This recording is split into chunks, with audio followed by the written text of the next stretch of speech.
ಒಂದು ಉಂಡಿ ಮುರಿದು ತೋರ್ಸಾಕತ್ತೀನಿ. ಎಷ್ಟು ಮೆತ್ತಗಾಗ್ಯಾವಪ್ಪ ಅಂತಂದ್ರೆ ಸಾಫ್ಟ್ ಆಗ್ಯಾವಂದ್ರೆ ಬಾಯಾಗ ಹಾಕೊಂಡ್ ಕೂಡಲೇ ಬೆಣ್ಣೆಗತ್ಲೆ ಹಂಗೆ ಕರಗೇ ಬಿಡ್ತಾವು.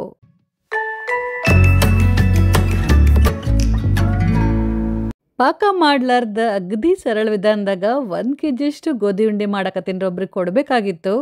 ಹಂಗೆ ನೀವು ಯಾವಾಗರೇ ಜಾಸ್ತಿ ಪ್ರಮಾಣದಾಗ ಗೋಧಿ ಉಂಡೆ ಮಾಡಬೇಕಪ್ಪ ಅಂತಂದ್ರೆ ಇವತ್ತಿನ ರೆಸಿಪಿ ನಿಮ್ಗೆ ಹೆಲ್ಪ್ ಆಗ್ಬೋದು ಅಂತೇಳಿ ವಿಡಿಯೋ ಮಾಡಕತ್ತೀನಿ.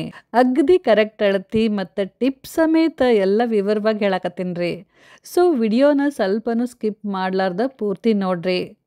ರೆಸಿಪಿ ಚಲೋ ಅನ್ಸಿದ್ರೆ ಸ್ವಲ್ಪ ಏನ್ರಿ ಯೂಸ್ಫುಲ್ ಆತಪ್ಪ ಅಂತ ಅನ್ಸಿದ್ರೆ ವಿಡಿಯೋಕ್ಕೊಂದು ಲೈಕ್ ಕೊಡ್ರಿ. ಹಂಗೆ ಕಮೆಂಟ್ ಮಾಡೋದನ್ನ ಮಾತ್ರ ನೆನಪು ಹಾರಕ್ಕೆ ಹೋಗ್ಬೇಡ್ರಿ. ಮೊದಲು ಗ್ಯಾಸ್ ಮೇಲೆ ದಪ್ಪ ತಳದ ಒಂದು ಕಡಾಯಿ ಬಿಸಿ ಮಾಡಕ್ಕಿಟ್ಟು ಒಂದು ಅರ್ಧ kg ಗೋಧಿ ಹಿಟ್ಟು ಹಾಕಿ ಹುರಿಯಾಕತ್ತೀನಿ ರೀ. ಹಿಟ್ಟನ್ನ ಸಾಣ್ಸ್ ತಗೊಂಡಿನಿ. ಮೀಡಿಯಮ್ ಉರಿ ಒಳಗೆ ಎಲ್ಲ ಕಡೆ ಕೈ ಆಡಿಸ್ಕೊಂತ ಚಲೋ ತಂಗೆ ಹುರಿಬೇಕು. ಲಕ್ಷ ಇರಲಿ, ಸ್ವಲ್ಪ ಕೈ ಬಿಡಬೇಡ್ರಿ. ಸ್ವಲ್ಪ ಏನ್ರಿ ಕೈ ಬಿಟ್ರಪ್ಪ ಅಂತಂದ್ರೆ ಇದು ಭಾಳ ಜಲ್ದಿ ಹೊತ್ತೈತಿ. ಗೋಧಿ ಹಿಟ್ಟನ್ನ ಸರಿಯಾಗಿ ಹುರಿಯೋದು ಭಾಳ ಮುಖ್ಯ. ನಾವು ಚಲೋ ತಂಗೆ ಹುರಿಲಿಲ್ಲಪ್ಪ ಅಂತಂದ್ರೆ ಉಂಡೆ ಟೇಸ್ಟ್ ಹಾಳಾಗ್ತೈತಿ. ಲೋ ಟು ಮೀಡಿಯಮ್ ಫ್ಲೇಮ್ನಾಗ ಒಂದು 25ರಿಂದ 26 ನಿಮಿಷ ಚಲೋ ತಂಗೆ ಹುರಿದ್ಮೇಲೆ ಈಗ ಹುರಿದಿದ್ದು ಗಮ್ ಅಂತೇಳಿ ಪರಿಮಳ ಬರಕ್ಕೆ ಶುರು ಆಗೈತ್ರಿ. ಆಮೇಲೆ ಹಿಟ್ಟಿನ ಕಲರು ಲೈಟಾಗಿ ಸ್ವಲ್ಪ ಚೇಂಜ್ ಆಗೈತಿ. ಅಂದರೆ ಈಗ ನಮ್ಮ ಗೋಧಿ ಹಿಟ್ಟು ಸರಿಯಾಗಿ ಹುರಿದೈತಂತೇಳಿ ಅರ್ಥ.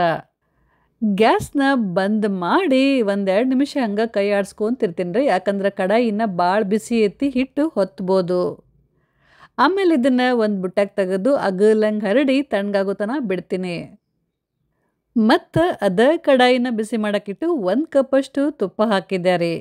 ತುಪ್ಪ ಸ್ವಲ್ಪ ಬಿಸಿ ಆದಮೇಲೆ ಉದ್ದಕ್ಕೆ ಕಟ್ ಮಾಡಿದ ಒಂದು 10-12 ಬಾದಾಮ್ ಹಾಕಿ ಫ್ರೈ ಮಾಡಕತ್ತೀನಿ.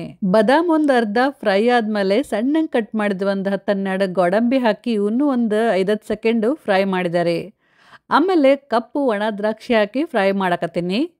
ನಿಮ್ಮ ಹತ್ರ ಕಪ್ಪು ದ್ರಾಕ್ಷಿ ಇರಲಿಲ್ಲ ಅಂತಂದ್ರೆ ಕೆಂಪು ದ್ರಾಕ್ಷಿನೂ ಬಳಸ್ಬೋದು, ನಡೀತೈತಿ. ನನ್ನ ಕಡೆ ಇತ್ತಪ್ಪ ಅಂಥೇಳಿ ಉಪಯೋಗಿಸಕತ್ತೀನಿ.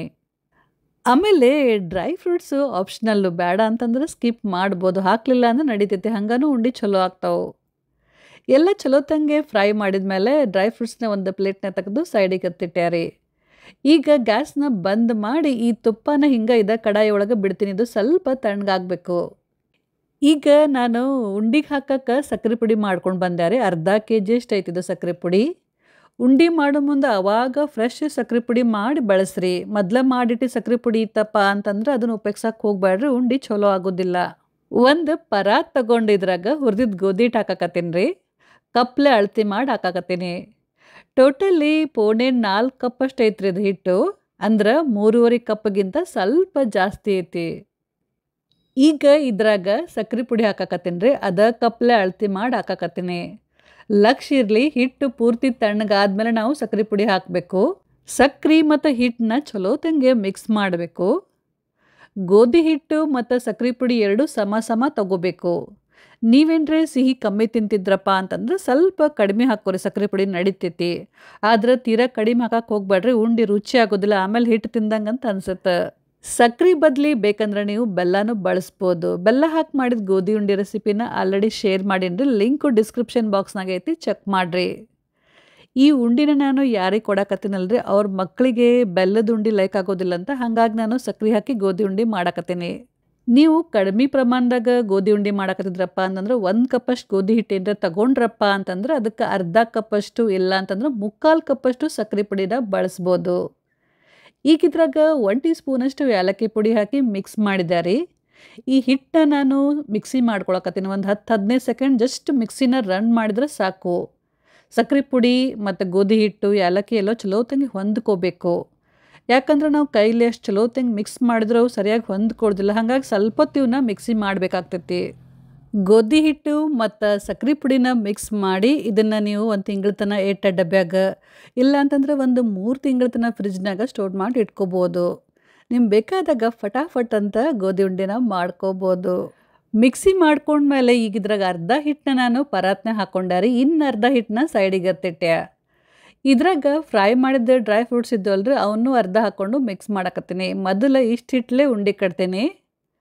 ಇದ್ರಾಗ ಕರಗಿಸಿದ ತುಪ್ಪ ಹಾಕಿ ಮಿಕ್ಸ್ ಮಾಡಕತ್ತೀನಿ ರೀ. ಲಕ್ಷ ಇರಲಿ, ತುಪ್ಪ ಬಿಸಿ ಇರಬಾರ್ದು, ಸ್ವಲ್ಪ ಬೆಚ್ಚಗಿದ್ರೆ ನಡಿತೈತಿ, ಆದ್ರೆ ಬಿಸಿ ಇರಬಾರ್ದು. ಸ್ವಲ್ಪ ತುಪ್ಪ ಹಾಕೋಂತ ಮಿಕ್ಸ್ ಮಾಡ್ಕೋಂತ ಹೋಗ್ರಿ. ಒಮ್ಮೆ ಭಾಳಷ್ಟು ತುಪ್ಪ ಹಾಕಕ್ ಹೋಗ್ಬ್ಯಾಡ್ರಿ. ಉಂಡಿ ಕಟ್ಟು ಹದ ಬರುತ್ತನ ಹಿಂಗ ನಾವು ಸ್ವಲ್ಪ ತುಪ್ಪ ಹಾಕೋಂತ ಕೈಲೆ ಚಂದಂಗ್ ಒತ್ಕೋಂತ ಮಿಕ್ಸ್ ಮಾಡ್ಕೋಂತ ಹೋಗ್ಬೇಕು. 2 ಕೈಲೆ ಚಲೋ ತೆಂಗೆ ಒತ್ಕೋಂತ ಮಿಕ್ಸ್ ಮಾಡಿ ಮುಷ್ಟಿ ಮಾಡಿ ನೋಡ್ರಿ. ಹಿಂಗ ಗಟ್ಟಿ ಮುಷ್ಟಿ ಆಗ್ಬೇಕು. ಅಂದ್ರ ಅವಾಗ ಉಂಡಿ ಕಟ್ಟು ಹದ ಬಂದೈತಂತ ಹೇಳಿ ಅರ್ಥ. ತುಪ್ಪ ಹಾಕೋದನ್ನ ನಿಲ್ಲಿಸ್ಬಿಟ್ಟು ಉಂಡಿ ಕಟ್ರಿ. ಕೈನ ಕ್ಲೀನ್ ಮಾಡಿಕೊಂಡು ಕೈಗೆ ಸ್ವಲ್ಪ ತುಪ್ಪ ಹಚ್ಕೋರಿ. ನಿಮಗೆ ಉಂಡಿ ಎಷ್ಟು ದೊಡ್ಡ ಬೇಕಂತೇಳಿ ನೋಡಿಕೊಂಡು ಅಷ್ಟು ಪುಡಿನ ಕೈಯಾಗ ತಗೊಂಡು ಚಲೋ ತೆಂಗೆ ಒತ್ತಿ ಉಂಡಿ ಕಟ್ರಿ. ಈ ಉಂಡಿ ಭಾಳ ಸೂಕ್ಷ್ಮ ರೀ. ಚಂದಂಗೆ ನಾವು ಒತ್ತಿ ಕಟ್ಟಲಿಲ್ಲ ಅಂತಂದ್ರೆ ಭಾಳ ಜಲ್ದಿ ಒಡಿತಾವು. ಉಂಡಿ ಕಟ್ಟಿದ ಮೇಲೆ ಉಂಡಿನ ಅಂಗೈಯಾಗ ಸ್ವಲ್ಪ ಹೊತ್ತನ ಆ ಕಡೆ ಹೊಳ್ಳಾಡ್ಸ್ರಿ. ಅವಾಗ ಉಂಡಿಗೊಂದು ಶೈನಿಂಗ್ ಲುಕ್ ಬರ್ತೈತಿ. ಉಂಡಿ ನೋಡಕ್ಕೆ ಭಾಳ ಚಂದ ಕಾಣಿಸ್ತಾವು. ಹಿಂಗ ನಾನು ಉಳ್ಕಿದ ಉಂಡಿನೂ ಮಾಡಿದಾರಿ. ಫಸ್ಟ್ ಬ್ಯಾಚ್ನಾಗ ಮೀಡಿಯಮ್ ಸೈಜಿಂದು 15 ಉಂಡೆ ಆಗಿದ್ದು. ಒಂದು ಉಂಡಿನ ದೇವ್ರಿಗೆ ನೈವೇದ್ಯ ಮಾಡಿ ಬಂದೆ. ಎಲ್ಲ ಒಂದೇ ಥರ ಎಷ್ಟು ಚಂದ ಕಾಣತ್ತಾವ ನೋಡ್ರಿ. ಇವನ್ನ ಸೈಡಿಗೆ ಎತ್ತಿಟ್ಬಿಟ್ಟು ಮೊದಲು ಇನ್ನು ನಾನು ಉಂಡಿ ಪುಡಿ ಎತ್ತಿಟ್ಟಿದ್ನಲ್ರಿ ಅದನ್ನು ಪರಾತ್ನ ಹಾಕೊಳಕತ್ತೀನಿ. ಉಳಿದಿದ್ದು ಡ್ರೈ ಫ್ರೂಟ್ಸ್ ಇದ್ದಲ್ರಿ ಅವನ್ನ ಹಾಕ್ಕೊಂಡು ಕರಗಿಸಿದ ತುಪ್ಪ ಹಾಕಿ ಚಲೋ ತೆಂಗೆ ಒತ್ತಿ ನಾದಿ ಮೊದಲು ಹೆಂಗೆ ಉಂಡಿ ಮಾಡಿದ್ನಲ್ರಿ ಹಂಗೆ ಮಾಡ್ತೀನಿ. ಈ ಉಂಡಿಗೆ ತುಪ್ಪ ಎಷ್ಟು ಬೇಕಪ್ಪ ಅಂಥೇಳಿ ಕರೆಕ್ಟಾಗಿ ಅಳತಿ ಹೇಳೋಕ್ಕಾಗೋದಿಲ್ಲರಿ. ಯಾಕಂದ್ರೆ ಉಂಡಿ ಕಟ್ಟು ಹದ ಬರುತ್ತನ ನಾವು ಸ್ವಲ್ಪ ತುಪ್ಪ ಹಾಕಿ ಕಲಿಸ್ಕೊಂತ ಹೋಗ್ಬೇಕಾಗ್ತೈತಿ. ಆಮೇಲೆ ನೀವೇನ್ರಿ ಫಸ್ಟ್ ಟೈಮ್ ಜಾಸ್ತಿ ಪ್ರಮಾಣದಾಗ ಗೋಧಿ ಉಂಡೆ ಮಾಡಕತ್ತಿದ್ರಪ್ಪ ಅಂತಂದ್ರೆ ತುಪ್ಪ ಸ್ವಲ್ಪ ಜಾಸ್ತಿ ಹಾಕ್ರಿ. ಅಂದ್ರೆ ನಿಮ್ಗೆ ಉಂಡಿ ಕಟ್ಟು ಮುಂದೆ ಏನೂ ತ್ರಾಸ ಆಗೋದಿಲ್ಲ. ತುಪ್ಪ ಕಡಿಮೆ ಹಾಕಿದಾಗ ಉಂಡಿ ಮಿಶ್ರಣ ಸ್ವಲ್ಪ ಡ್ರೈ ಇರುತ್ತಲ್ರಿ. ಅವಾಗ ನಿಮ್ಗೆ ಉಂಡಿ ಕಟ್ಟಕ್ಕೆ ಸ್ವಲ್ಪ ಕಷ್ಟ ಆಗುತ್ತೆ. ಅದಕ್ಕೆ ತುಪ್ಪ ಸ್ವಲ್ಪ ಜಾಸ್ತಿ ಹಾಕಿದ್ರೆ ಉಂಡಿ ಮಿಶ್ರಣ ಮೆತ್ತಗಾಗತ್ತೆ. ಅವಾಗ ನೀವು ಆರಾಮ್ಸೆ ಉಂಡಿ ಕಟ್ಬೋದು. 2ನೇ ಬ್ಯಾಚಿನ ಉಂಡಿನೂ ರೆಡಿ ಆದ ನೋಡ್ರಿ. ಈ ಬ್ಯಾಚ್ನಾಗೂ 15 ಉಂಡೆ ಆಗ್ಯಾವು. ಅಂದ್ರೆ ಟೋಟಲಿ 30 ಉಂಡೆ ಆದವು. ಸ್ವಲ್ಪ ಸಣ್ಣ ಮಾಡ್ಕೊಂಡ್ರಪ್ಪ ಅಂತಂದ್ರೆ ಒಂದು 32ರಿಂದ 35 ಉಂಡೆ ಆಗ್ಬೋದು.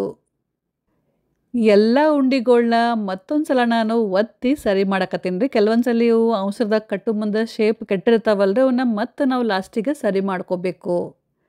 ಒಂದು ಏಟೆಡ್ ಡಬ್ಬ್ಯಾಗ ಹಾಕಿಟ್ಕೊಂಡ್ರಪ್ಪ ಅಂತಂದ್ರೆ 15-20 ದಿನ ನೀವು ಆರಾಮ್ಸೆ ಇವನ್ನ ಸ್ಟೋರ್ ಮಾಡಿ ಇಟ್ಕೊಂಡು ತಿನ್ಬೋದು. ಬರ್ರಿ ಈಗ ಈ ಉಂಡಿಗಳನ್ನ ತೂಕ ಮಾಡಿ ನೋಡೋಣ. ನೋಡ್ರಿ 1 kgಕ್ಕಿಂತ ಜಾಸ್ತಿನೇ ಆಗ್ಯಾವು.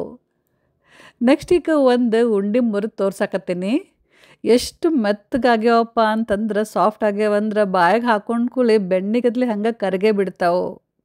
ಸೊ ಫ್ರೆಂಡ್ಸ್, ಇವತ್ತಿನ ಈ ಗೋಧಿ ಉಂಡೆ ರೆಸಿಪಿ ನಿಮ್ಮೆಲ್ಲರಿಗೂ ಲೈಕ್ ಆಗಿರ್ಬೋದಂತ ಅಂದ್ಕೊಂಡೀನಿ. ಹೋಗೋಕ್ಕಿಂತ ಮೊದಲು ಹಂಗೆ ಒಂದು ಲೈಕ್ ಮತ್ತು ಕಮೆಂಟ್ ಮಾಡಿದ್ರೆ ಮಾತ್ರ ನೆನಪು ಹಾರಕ್ಕೆ ಹೋಗಬೇಡ್ರಿ.